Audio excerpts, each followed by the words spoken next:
L'ONG internationale Inowil, composée de clubs services féminins et actifs dans 103 pays, a procédé dans la soirée de ce samedi à la cérémonie d'installation de la représentante nationale du district 909 de l'international Inowil, Faïmatou Salifou. As the first, en tant que première présidente,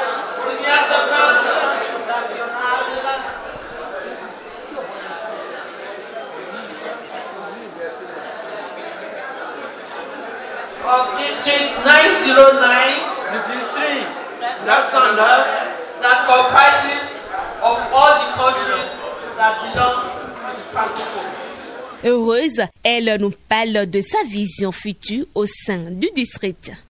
Nous réalisons pas mal d'actions d'envergure. Il y a 2 ou 3 ans, nous avons construit à l'hôpital de la mère et de l'enfant un bâtiment pour prendre en charge les femmes porteuses de fistules obstétricales pour un montant de 63 millions de francs, un ré plus 1. Il y a beaucoup d'actions humanitaires que nos clubs réalisent.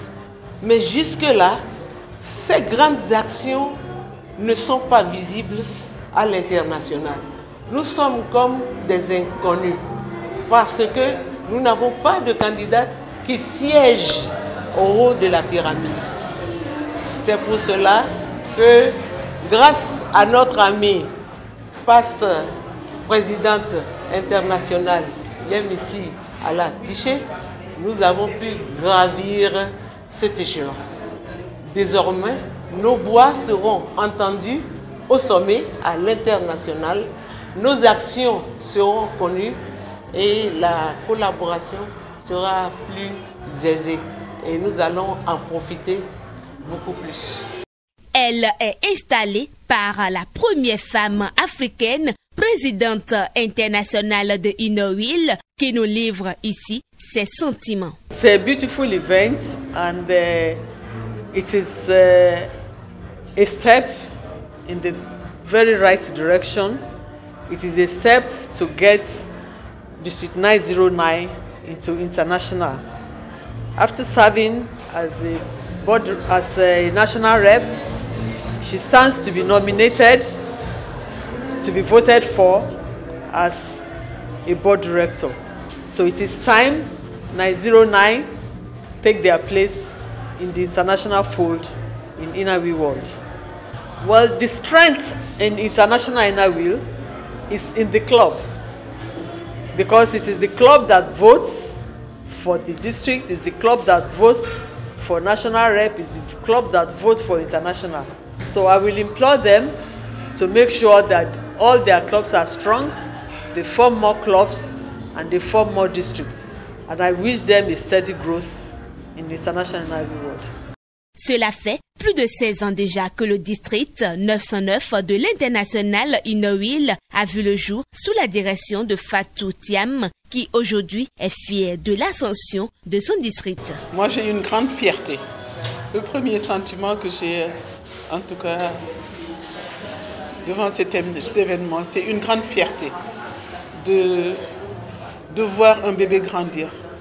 Vous savez, quand on a la conviction de faire les choses en bien et que la relève est assurée, on est vraiment fiers en tout cas de cette œuvre et de nos amis qui ont pu quand même entretenir la flamme pour l'amener à ce niveau. Parce qu'un gouvernorat, c'est 1 an. J'ai eu peut-être la chance d'en faire 2, mais depuis lors, c'est 1 an, 1 an, 1 an. Ça veut dire que beaucoup ont mis la main à la pâte pour avoir ce qu'on a eu aujourd'hui, une représentation internationale. Et pourquoi pas le board et la présidence. Si on y croit, je crois qu'on y arrivera. Donc c'est vraiment un sentiment de fierté que j'ai et de reconnaissance aussi envers mes amis qui ont pu quand même fortifier le bébé, lui donner toute la rigueur qu'il faut et d'en arriver à un second bébé qui prendra certainement le relais. Qu'il vous souvienne que Inowil est bien plus vieille que les 16 années d'existence du district 909. L'Inowil est né vers la fin de la Première Guerre mondiale en Angleterre. Au début, quand les maris étaient partis à la guerre, les femmes se réunissaient pour prendre la relève de leur mari partis à la guerre et s'occupaient des veuves et des orphelins. Après la guerre, elles ont aimé le fait de se retrouver ensemble et ont décidé de former des clubs. Le premier club Inowil est né le 10 janvier 1924 en Angleterre, à Manchester. Et la première présidente fut Madame Margaret Golding. Cette organisation opte notamment pour des œuvres sociales. L'Inowil agit essentiellement dans le domaine de l'éducation et de la santé. Au Bénin, comme vient de le dire notre représentant national, les Inowil du Bénin ont construit un centre pour la fistule. La lutte contre la fistule est notre lutte phare au sein du district. Donc nous venons en aide aussi à la veuve et à l'orphelin et à l'enfant démuni. Partout où le besoin se fait sentir, l'Inowil n'hésite pas à se rendre. Et cette année, pour mon gouvernorat, nous avons décidé de donner une canne blanche à chaque enfant malvoyant. Inowil, initialement fondée par les épouses des Rotariens de Rotary Club, compte aujourd'hui toutes les femmes de bonne volonté dont l'idéal est de servir les plus démunis et de leur venir en aide.